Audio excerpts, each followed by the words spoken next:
How's it going, everyone? My name is Dan, but you can call me Malone, and today I want to talk about becoming an accountant, specifically becoming a fully qualified chartered accountant with the Big Four. The reason why I'm making this video is because I feel like I have a lot of value to add to this conversation. I hope that by sharing my own experiences in becoming a qualified accountant, I can at least help one person out there to get the insight they need to make a decision for themselves. So for context, my name is Dan Malone and my background is in financial services. I worked for PricewaterhouseCoopers, better known as PwC, in Dublin for the better part of 4 years, and that was made up of a 3-year training contract and a 9-month internship specifically in the asset and wealth management department. Essentially, my day-to-day job involved auditing the financial statements of some of the biggest investment funds in the world in order to make sure that the statements themselves presented a true and fair view of the fund's financial position. Throughout my time in PwC, I obtained top performance ratings and was also involved in projects like the Social Committee and the annual Global ETF survey. Before working in PwC, I spent 4 years in University College Dublin obtaining my Bachelor of Commerce degree and 1 year in the UCD Smurfit School of Business getting my Master's in Accountancy. That'll be relevant when we talk about exams in just a while. Now, if you've clicked on this video, you're probably looking for advice on whether or not you should pursue a career in accountancy. What's really important to be aware of when taking advice online or in person is credibility and biases. If someone has had a particularly negative experience becoming an accountant, then they're more than likely going to give you negative feedback. Likewise, if someone has had an extremely positive experience, they'll probably tell you that the career path is the best thing in the world, which is equally as unhelpful. You want to be listening to someone who can take a step back and give you a balanced opinion on the experience, taking account of all the various pros and cons that come with becoming an accountant. And I feel like I'm in a good position to do that. Before we jump in, if you find this video helpful, then show your support by leaving a like and subscribing to the channel. And please do share this video with any of your friends and family who are thinking of becoming an accountant. Let's start off by talking about what a chartered accountant is and the path to becoming one. A chartered accountant is someone who has passed the relevant examinations and completed the necessary work experience to obtain the chartered accountant designation in their country. Chartered accountancy is the highest level of achievement within the accountancy profession, and it's oftentimes required in order to work in accountancy and finance roles within various companies around the world. Depending on where in the world you live, the title given to chartered accountants will be different. For example, in Ireland and the UK, the abbreviation ACA is given to chartered accountants, whereas in the US and Canada, that same abbreviation is CPA. Both of these abbreviations represent chartered accountants, just from different jurisdictions. Generally speaking, the path to becoming a chartered accountant requires the completion of a series of examinations as well as a number of years of work experience, typically within the public accounting practice. When I say public accounting, I'm referring to the likes of PwC, KPMG, Deloitte, EY, and the various other firms operating in this space. So you sign on for a 3 to 4 year training contract with PwC, and during your employment, you'll gain the required experience and sit the relevant exams in order to become a chartered accountant at the end of your training contract. How many exams you have to do during your training contract typically depends on your academic experience prior to your contract. So one of the reasons why I chose to do a master's in accountancy after my undergraduate degree was to limit the number of accountancy exams I had to do while employed with PwC. From my perspective, it was better to get another year of college and study full-time rather than having to balance an additional set of exams with a full-time job. Plus, PwC Dublin offered training contracts which were 6 months shorter than normal to people who had completed a master's, meaning you had one less busy season to complete as an added bonus, and we'll talk about busy season in just a moment. So let's talk about the exams themselves, because that's probably what most of you are curious about. The accountancy exams are very doable. If you put in the work, you will pass. There's no doubt about it. I've seen lots of people make videos saying that the exams are extremely challenging, they're exhausting, draining, etc, etc. Yes, the course content is quite dense and there's a lot to cover, but the key to passing the exams on the first go is preparation and organization. At the end of the day, the pass rate for these exams is very high. You have to start the work early and keep the work consistent right up until the exams. If you don't don't start early and you're not consistent, then that's when the exams become challenging, exhausting, and all that bad stuff. Now, if you're sitting there and you're on the fence about pursuing accountancy solely because of the exams, then you're looking at it the wrong way. The exams are just a means to an end. I found that the actual course content that I was studying to become a chartered accountant wasn't overly valuable. I think the syllabus is quite dated and it doesn't provide a whole pile of information which is actually useful on a day-to-day basis. The exams are very much something that you just do to become an accountant, and once they're done, they're done. For context, I've also sat the professional examinations in taxation and the financial advisory exams, and both of those syllabuses were far more useful in terms of valuable day-to-day information. So don't expect that by passing the accountancy exams, you'll all of a sudden become this enlightened financial wizard. That's just not the case. In terms of preparing for the exams while also working, that can be a challenge. In my experience, the lectures were a combination of both midweek lectures after work and also weekend lectures which might run for a full day. The midweek lectures can be difficult to attend, especially if you're very busy with work, but your managers will likely encourage you to prioritize them. I've never been much of a lecture guy when it comes to professional exams. I much prefer just sitting down myself with the course content and working through it. So I can't say that the lectures are overly valuable either. I qualified in 2020, which was fortunate in a way because a lot of the mandatory lectures were cancelled because of the pandemic, which gave me more time to just study by myself. Most importantly, you are given study leave by the firm, which is essentially time off for you to study and complete your exams. This time off is funded through a combination of annual leave, overtime leave, and firm-sponsored days, and it's typically quite long. But you don't want to leave all the work to study leave. Early preparation is key. Okay, let's discuss the work experience itself. So, as I said, most of the firms will take you on as a trainee for between 3 to 4 years. The period of time that they take you on for is generally aligned with how much work experience you require to become a chartered accountant. Let me preface this entire section by saying that I did enjoy working for PwC. There's certainly ups and downs associated with public accounting, as there is with any job, but overall I feel I definitely made the most of my time there. I was very good at my job and I learned tons. The type of experience you will have in public accounting is totally dependent on two things. Number one, the clients you end up working on, and number two, how well you get on with your teams. The nature of the game is that some clients, or jobs as we call them, are more challenging than others. That can be for any number of reasons: complexity, volume, staff shortages, unhelpful clients, tight deadlines, delays, the list goes on. Unfortunately, it's just luck of the draw as to which jobs you get assigned, and some people can get very unlucky with what combination of jobs they've been assigned. Because of this, the experience of one trainee can be completely different to the experience of another, despite doing the same job. The other side of it is that you obviously want to be working with people who you get along with, and as with any workplace, that's not always going to be the case, and unfortunately it's not something that's within your control either. Everything in the Big Four is done in teams, so working with other people is simply unavoidable. The elephant in the room here is overtime. So if you've done any sort of research about becoming an accountant, you'll no doubt have come across someone talking about overtime. Overtime is another unfortunate feature of public accounting. For me, my busiest period of the year was between January and May, and that's simply because lots of clients have financial year ends, which are the 31st of December. So there's a big rush to get the financial statements audited. Overtime is one of the biggest variables in public accounting, and it's totally possible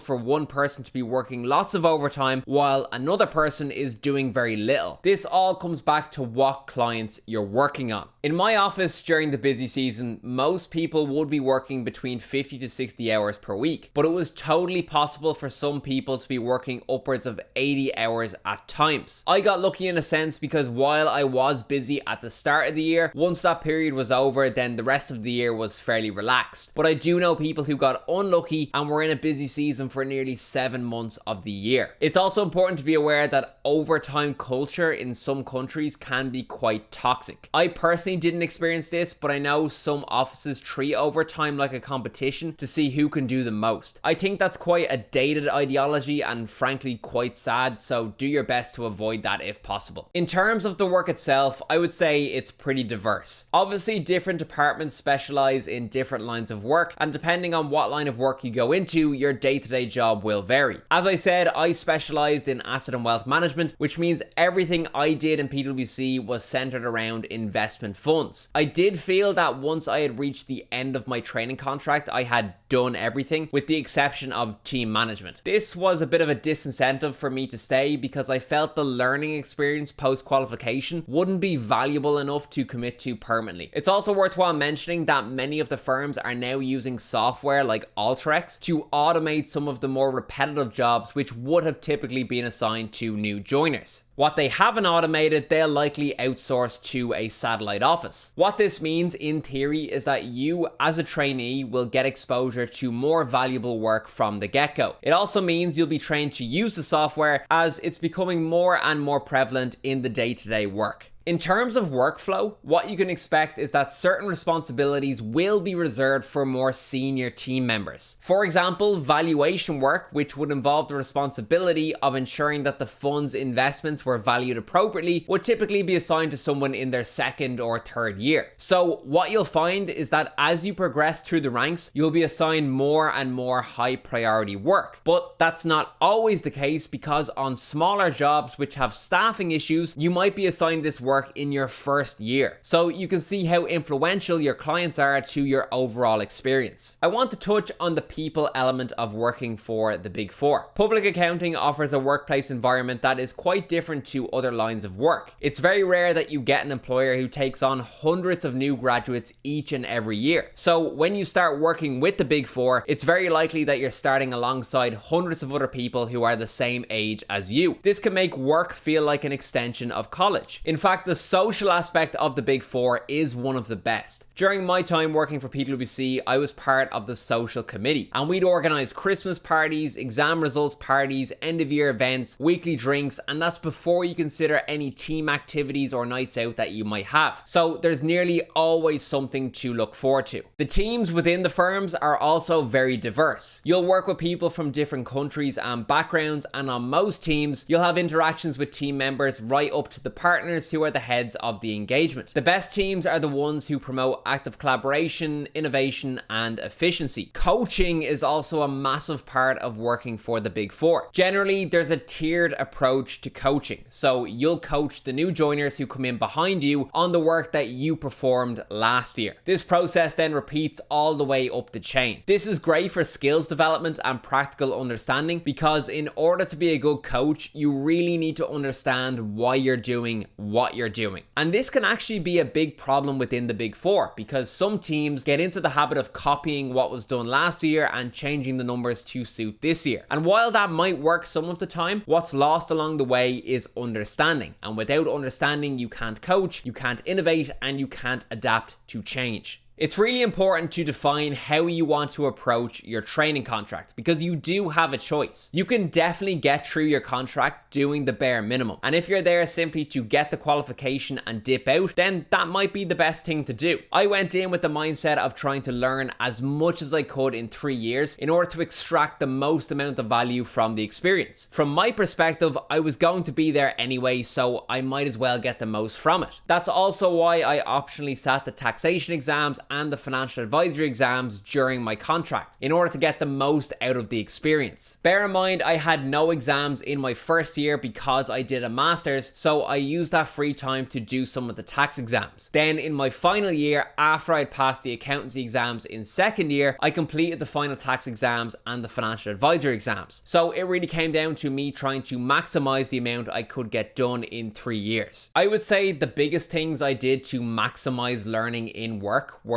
having a questioning mind, not being afraid to come up with and present alternative solutions, and taking a proactive approach to coaching. That being said, the more proactive you are, the more likely it is that you'll be given more work. So really knowing what you want out of your contract is very important. It's also worthwhile mentioning that the firms operate a performance rating system which impacts your salary. The higher your rating, the higher your salary will be. From my experience, when you go in with that learning mindset, you're more likely to come out with higher ratings if that's something that interests you. The rating system itself is a point of contention within the firms because it's not perfect, it's subject to biases, and sometimes your rating might not reflect the actual work that you performed, but it has definitely improved. The last thing I want to talk about is the opportunities associated with being a chartered accountant post-qualification and whether or not I think the qualification is worth your time. So the one thing you'll constantly hear is that you can do anything with the qualification. And I think how you interpret that sentence is very important. From my experience, most people who qualify as an accountant either A, stay in public accounting for another 2 to 3 years on average, or B, leave immediately and go get a job in industry. That essentially just means they get a job as a financial accountant with Facebook, Pfizer, or some other multinational company. If you want to do one of those two things, then chartered accountancy is right for you. It's also worthwhile noting that staff turnover within the firms post-qualification is very high, meaning lots of people choose to leave as soon as their contract is done. And I'd imagine this is only worsened with the Great Resignation. There is no doubt that there's lots of work out there for qualified accountants with competitive salaries and benefits relative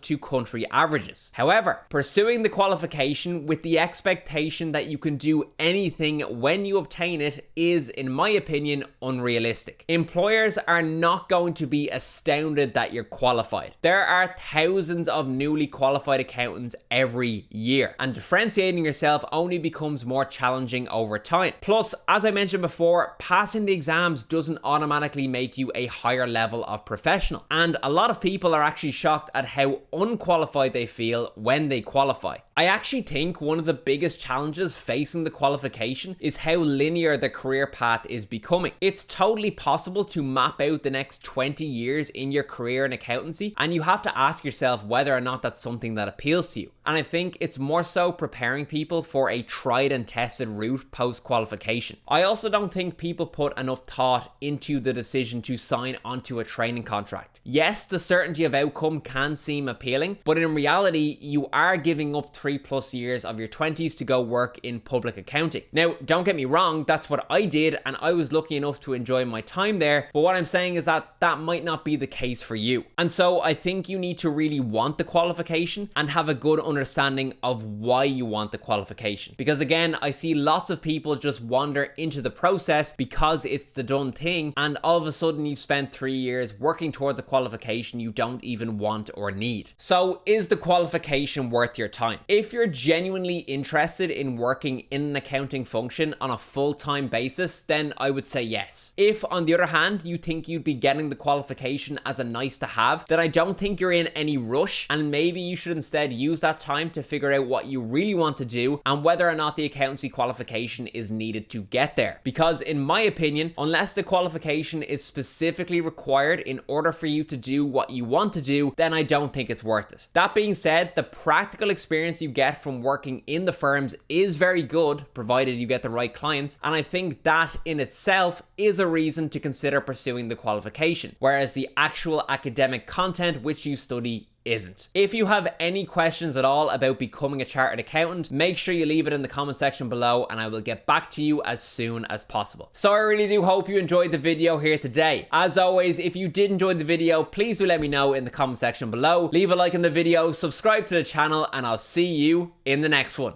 Cheers!